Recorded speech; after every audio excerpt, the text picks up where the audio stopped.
अस्सलाम वालेकुम स्टूडेंट्स, उम्मीद है कि आप सब बिल्कुल खैरियत से होंगे। आज हम लैपटॉप रिपेयरिंग की क्लास में रेजिस्टेंस की वैल्यू किस तरह से फाइंड की जाती है, मीटर से किस तरह से चेक किया जाता है, डिटेल में समझने वाले हैं। जिन स्टूडेंट्स ने लैपटॉप रिपेयरिंग कोर्स की लास्ट वीडियो अभी तक वॉच नहीं की है, उस वीडियो को लाजमी वॉच कर लीजिएगा। उसका लिंक मैंने डिस्क्रिप्शन में दे दिया है। लास्ट क्लास में working of resistance, types of resistance detail के अंदर हमने समझा था। तो स्टार्ट करते हैं आज की क्लास।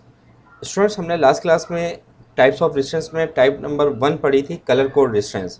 और वहाँ पर मैंने आपको ये बताया था कि कलर कोड रेजिस्टेंस के ऊपर उसकी वैल्यू नहीं लिखी हुई होती। कलर कोड की मदद से हम इसकी वैल्यू को फाइंड करते हैं। लास्ट क्लास की वीडियो में मैंने आपको एक टेबल पढ़ाया था, 4 बैंड कलर कोड टेबल, और ये टेबल आपको बहुत ही डिटेल के अंदर समझाया था।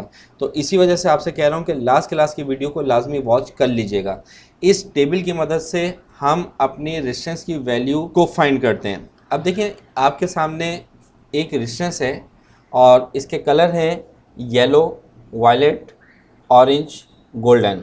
4 कलर्स हैं, तो ये कहलाएगी 4 बैंड रेजिस्टेंस। इसके टेबल को समझते वक्त ये समझा था कि लास्ट बैंड पर गोल्डन या सिल्वर कलर लाजमी होगा। तो इस रेजिस्टेंस का बैंड नंबर 1 यहाँ से स्टार्ट हो रहा है। ये band number 1, band number 2, band number 3, band number 4। Band number 1 पे येलो। अब ये जो वैल्यू है ये हमें इस टेबल से मालूम होंगी। 8 से 10 मरतबा प्रैक्टिस करेंगे तो ये टेबल ऑटोमेटिक आपके जहन में बैठ जाएगा। अब मुझे टेबल याद है तो मैं इस टेबल को नहीं देखूंगा। येलो की बैंड नंबर 1 पे जो वैल्यू होती है 4। इसी तरह वायलेट की बैंड नंबर 2 पे वैल्यू होती है 7।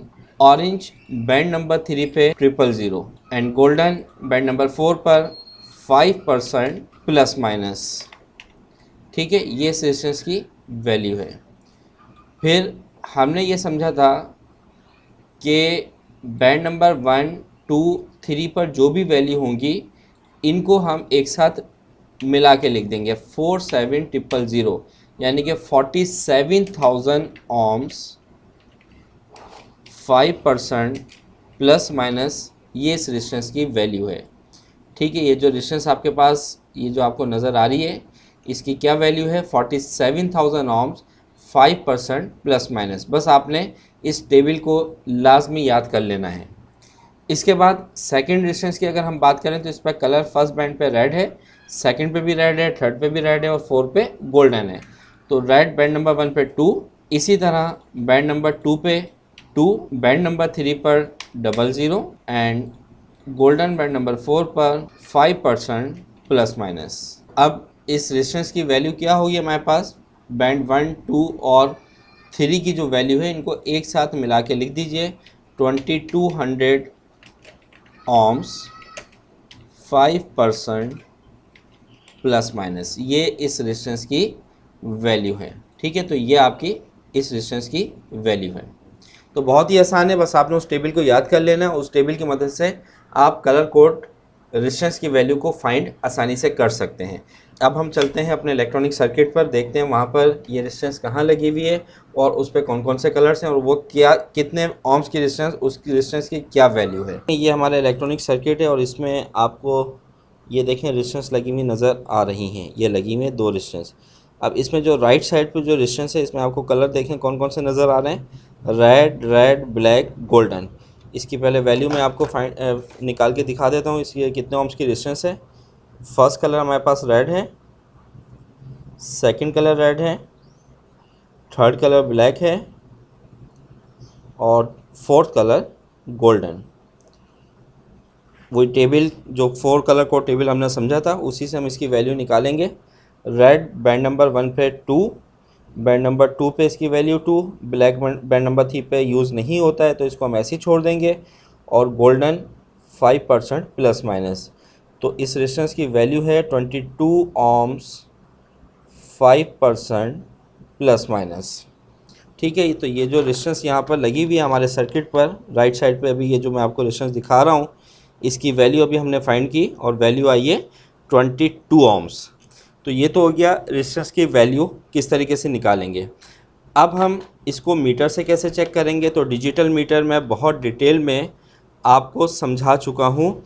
इसका भी लिंक इस क्लास का भी लिंक मैंने डिस्क्रिप्शन में दे दिया है, वहाँ पर आप इस क्लास को भी देख सकते हैं। मीटर की वाली क्लास अच्छे से देख लीजिएगा, उसमें बहुत डिटेल के अंदर मैंने मीटर समझाया था।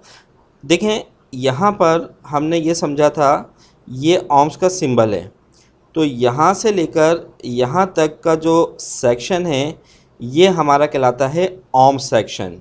अब इसमें फ़र्स्ट वैल्यू आपको देखें 200 नज़र आ रही है, इसके बाद 2000 है, इसके बाद 20K है, 200K है और 2000K है।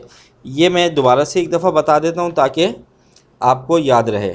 देखें, फ़र्स्ट वैल्यू इसमें है हमारे पास 200, सेकंड वैल्यू है 2000, थर्ड वैल्यू है 20K, फोर्थ वैल्यू इसमें लिखी हुई है 200K और फिफ्थ वैल्यू लिखी हुई है 2000K।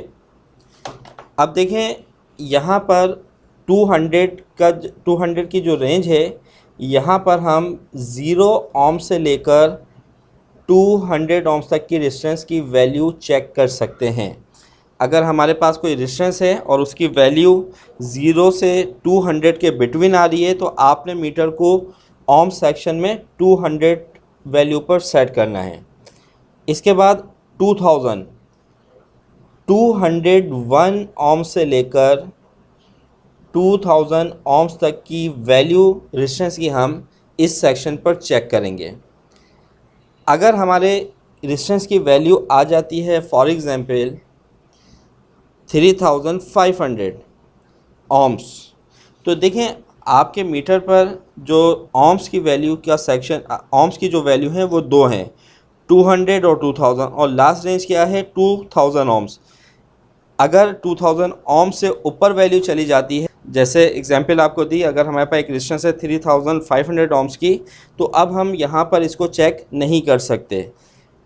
इसके बाद हमारे पास जो मीटर में सेक्शन है वो है किलो ohms में।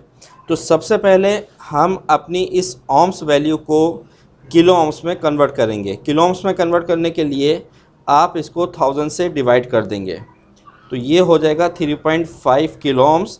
तो अब हम इसको 20K पे चेक कर सकते हैं, ठीक है। तो 20K पर हम 1 ohms से लेकर 1 किलो ohms से लेकर 20 किलो ohms तक, 200K पर 21 किलो ohms से लेकर 200 किलो ohms, और 2000K पर 201 किलो ohms से लेकर 2000 किलो ohms तक की वैल्यू चेक कर सकते हैं, ठीक है। अब ये जो आपने भी सर्किट पे रेजिस्टेंस देखी, ठीक है, ये वाली, इसकी वैल्यू क्या आई थी हमारे पास 22 ohms। तो हम मीटर को सेट करेंगे, इसका सिलेक्टर लाएंगे ohms सेक्शन की 200 वैल्यू पर, ठीक है। इसके बाद अब हम इस रेजिस्टेंस को चेक करेंगे।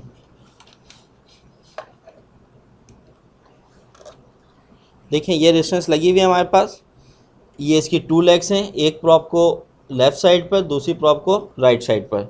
तो देखें मीटर क्या वैल्यू शो कर रहा है, 20.5 शो कर रहा है, ठीक है।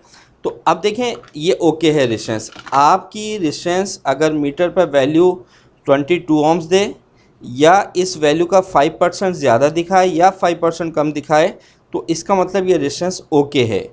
अगर कुछ भी वैल्यू शो ना हो मीटर पर, या इस रेंज से वैल्यू आउट हो रही है, तो वो रेजिस्टेंस आपकी ख़राब है, उस रेजिस्टेंस को आपने चेंज कर देना है, ठीक है। तो बहुत ही आसान है, आपने इसकी प्रैक्टिस करनी है अच्छे से। कोई भी प्रॉब्लम आती है आपने जो है वो मेरे से कमेंट्स में पूछ लेना है, व्हाट्सएप पे पूछ लेना है। दोबारा से मैं ये कहूँगा कि लैपटॉप रिपेयरिंग की जितनी भी पिछली क्लासेस हैं उनको 1 बाय 1 वॉच कर लीजिएगा, क्योंकि हर क्लास का लिंक प्रीवियस क्लास से है। अगर प्रीवियस क्लासेस आपने नहीं समझी हैं, उसको नहीं देखा है, तो आगे वाली जो क्लासेस, जो आगे हम क्लासेस लेने वाले हैं या जो ले रहे हैं, वो आपकी समझ में नहीं आएंगी, ठीक है। तो इस वक्त हम लैपटॉप रिपेयरिंग कोर्स का जो सेक्शन ए है उसमें हम बेसिक इलेक्ट्रॉनिक्स के अंदर इलेक्ट्रॉनिक्स के तमाम कंपोनेंट्स की आइडेंटिफिकेशन, उनकी वर्किंग क्या है, उनको मीटर से किस तरह से चेक किया जाता है, ये समझ रहे हैं।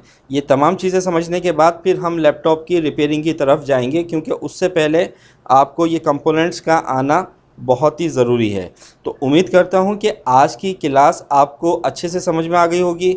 फिर भी अगर कोई प्रॉब्लम हो तो कमेंट्स में ज़रूर में से पूछ लिया करें, ताकि मुझे पता हो कि क्लास समझ में आ रही है या नहीं आ रही। आपका जो भी क्वेश्चन है उसका आंसर आपको फ़ौरन दे दिया जाएगा। मिलते हैं नेक्स्ट क्लास में, जब तक के लिए अपना ख्याल रखिएगा। अल्लाह हाफिज़।